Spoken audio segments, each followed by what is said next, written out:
So you decided to wear your Pokémon hat today? Yes, I have. I don't think you're quite ready for battle, though. I'm not, am I? And if I turn it around, Brad, are you going to put the background in? I think I will, yeah. Let's go.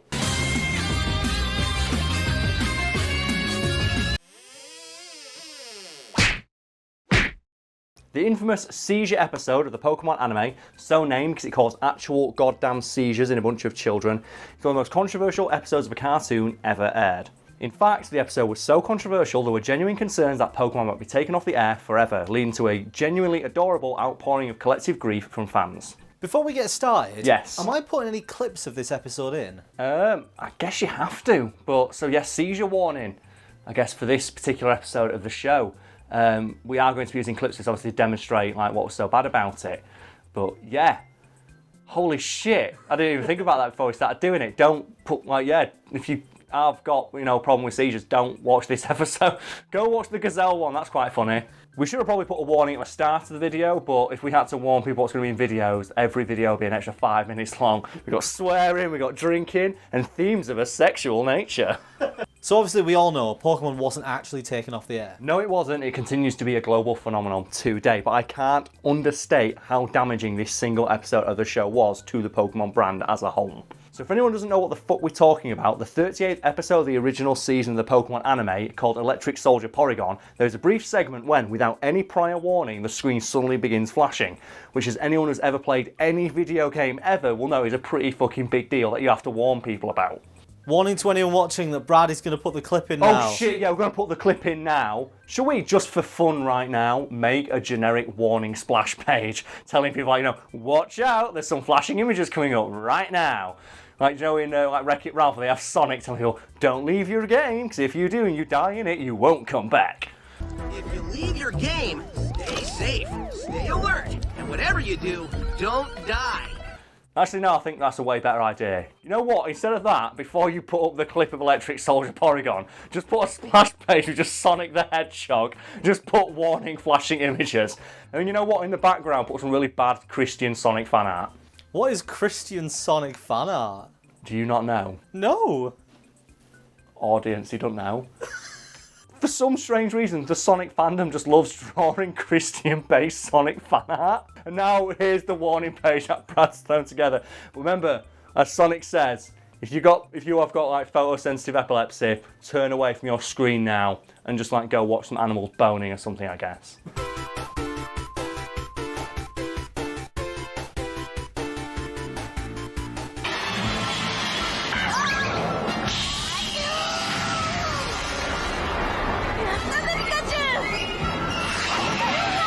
So that scene you've just seen was played on Japanese TV to millions of children without any prior warning, and some 600 of them suffered seizures. If I remember rightly, they weren't incredibly bad seizures. No, most of them were fairly minor, but still, you don't want your kid having a fucking seizure watching their favourite episode of Pokemon. But 150 children were rushed to hospital with more severe seizures, some of whom went temporarily blind. And you know what? I love me some Pokemon, but if they said, watch this episode, you might randomly go blind halfway through, I would not be watching that fucking episode, which is why they put those fucking warnings at the start of the episode. If you're a kid or you're predisposed to that, you don't want to be playing Call of Duty or some shit, and halfway through the game, have a seizure and go blind. That's why those warnings exist. And obviously, it's a bad fucking idea to have that in there and not tell people, especially when you've got a global mega brand that everybody loves, because that shit's gonna get banned. So what were the consequences of this? The damage to the Pokemon brand was catastrophic and near instant. 5% of the value of Pokemon was wiped out overnight on the Japanese stock market. Stores began hastily removing all Pokemon-related merchandise from their shelves and taking down livery and posters and things like that, because obviously in anticipation of the public backlash that was bound to happen when a lovable children's TV show makes kids go fucking blind. And the actual show itself was taken off the air and put on hiatus for 4 months while the Japanese government figured out what the fuck had gone on. That's bad, that, isn't it? Can you think of a fuck up that bad in recent history? Like an episode of TV that makes 150 children go blind. I don't think there's any comparison to how, especially this beloved, globally recognised brand.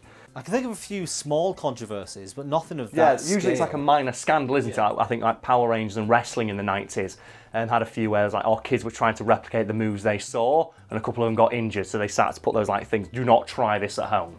No matter who you are, whatever you do, please don't try this at home. Which, fun fact, the guy who did the voice of that, Don LaFontaine, was also the guy who did all the movie trailers, which I found quite funny.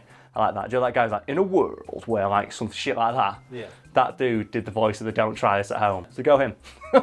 We've mentioned that there are minor scandals where, like kids were replicating stuff seen in like wrestling and they can get injured. But that's like not even related to the show itself. Like this is the actual show itself causing damage to the audience. It's the equivalent of your TV just kicking you in the nuts. During the time the show was off the air, fans of Pokémon across Japan staged small-scale gatherings in towns and cities and did something quite adorable to show their support for the show. So, Karl, what did they do? Well, they all got together in groups and sang the Pokémon theme song. I'm not making this up, this is what they actually did. They gathered in towns and cities across Japan and just sung the Pokémon theme song as loudly as they could. So if you've ever wondered what desperation looks like in its most pure distilled form, it's a small crying child wearing this fucking hat, solemnly singing the Pokémon theme song in Japanese, holding like a plush of Pikachu. Oh man, like people forget how big Pokemon was back in like the 90s. It's ridiculous, isn't it? This is like as it was becoming, like, you know, the pop culture juggernaut that it became in that time, and they just took it off the air for 4 fucking months. Can you imagine that with any other show?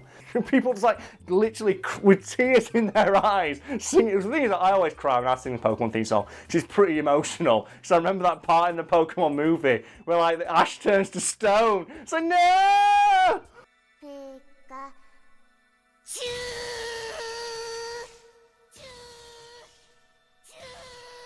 It's so sad, and all the Pokemon cry. Or that episode where like Ash is trapped in the fucking like an ice storm or some shit, and like he's trying to keep all his Pokemon warm. He puts in the Pokeball, he takes his jacket off. You're like, no, Ash, you're gonna freeze to death.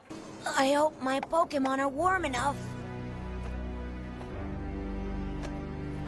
That should help. Oh, when he gives away his Butterfree. Oh, that one as well. And the guy trades like, what does he trade his Butterfree for again? He trades it for some proper shit, like Eradicate. Look on the bright side. You got Eradicate.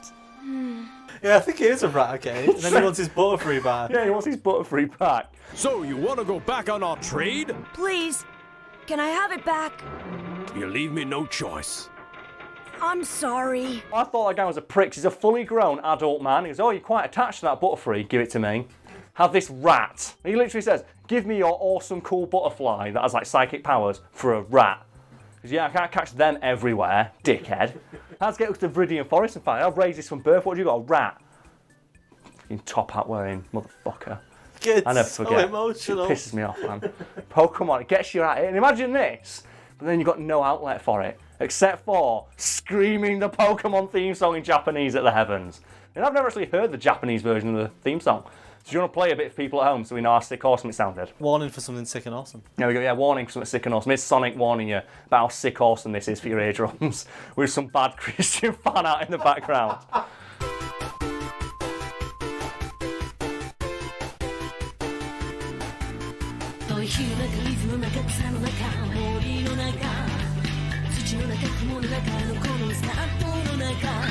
Also, since we're playing like Japanese theme songs for stuff, also play the Japanese theme song from the X-Men again. I knew you were going to say that. That's fucking awesome as well. And also put a screen, put Sonic in the background just grooving along.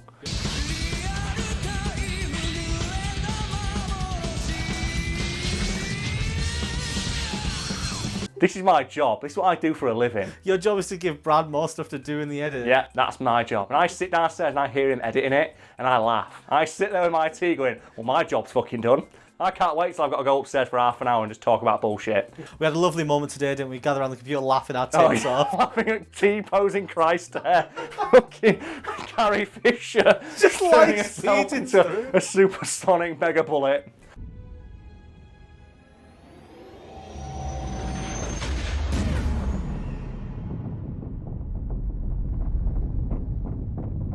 Do you ever think, Brad, when you die, your lasting contribution to culture would be T-posing bullet Carrie Fisher?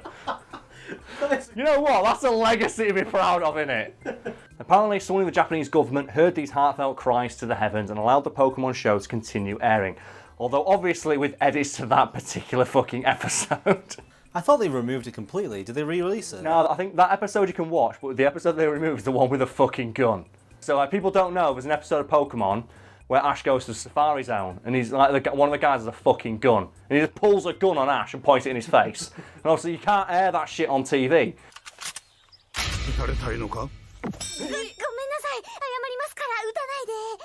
Bear in mind, they're trying to get that under the radar in a country where we literally rename the Teenage Mutant Ninja Turtles Teenage Mutant Hero Turtles because the word ninja sounds too aggressive. Teenage Mutant Hero Turtles, Teenage Mutant Hero Turtles, Teenage Mutant Hero Turtles. Also, they removed Michelangelo's nunchakas. Fuck you guys. And also, I'm not going to apologise for how I pronounce nunchaka.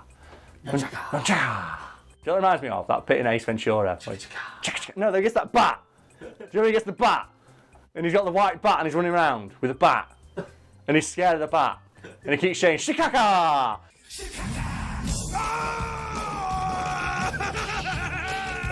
The reason I'm bringing that up is I want to talk about the greatest stunt I have ever seen in a film that Jim Carrey did himself, and that's where he gets caught on the vine and goes all the way up and does a big flip while continuing to hold this animatronic flapping bat.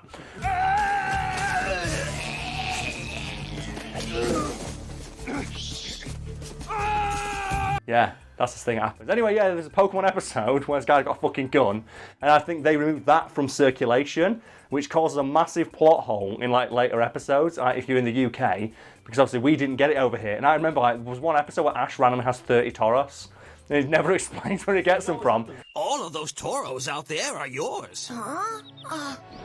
You were the one who captured them, and if they hadn't run Team Rocket off, who knows what would have happened. But he catches that in that episode. Yeah. And he catches the entire herd of Tauros. So in later episodes, randomly, Ash just has 30 new Pokemon, and you never find out where he got them. There's also that episode where James has massive tits. Yeah, I was going to mention that. I think that didn't get banned, but I got censored.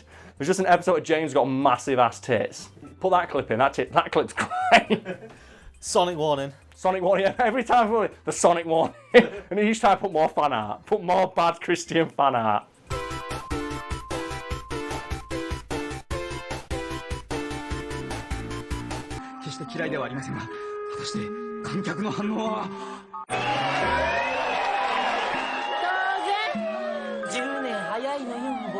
So thanks to the Japanese government saving Pokemon and allowing it to continue airing, Ash was no longer condemned to an unending limbo where he could never achieve his dream of becoming a Pokemon master. Considering he's the same age and he still isn't a Pokemon master, you sure he's not in limbo? Yeah, Ash, that's a good point, isn't it? Because Pokemon's still airing today, and Ash is still a 10-year-old boy trying to catch them all. So if you really think about it, the fact that the show wasn't cancelled means that Ash's journey was doomed to never end. Those fans that, willed Pokemon back into existence, breathe life back into the franchise and helped it, leap over the hurdle that was the controversy of this episode, they've condemned Ash Ketchum, the hero of the Pokemon franchise, to like just this eternal quest that he's like doomed to never finish. Because they willed him to continue trying to be the very best, and he knows he can't be, because he never caught that fucking Porygon. He wants to be the very best like no one ever was, or will be.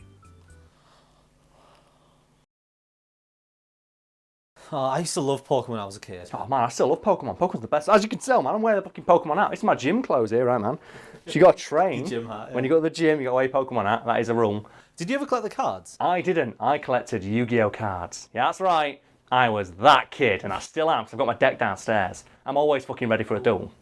Have you ever seen the picture? You can bring it up and put it in the background. There's a great picture. It's like Yugi looking at a clock and says, "Oh my, look at the time." And every hand of the clock says duel.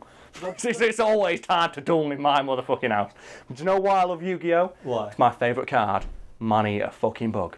Man-Eater Bug is my favourite card. Right. You don't know, if you don't play Yu-Gi-Oh, Man-Eater Bug has an effect where you flip it over and it can kill any monster on the field. Any monster.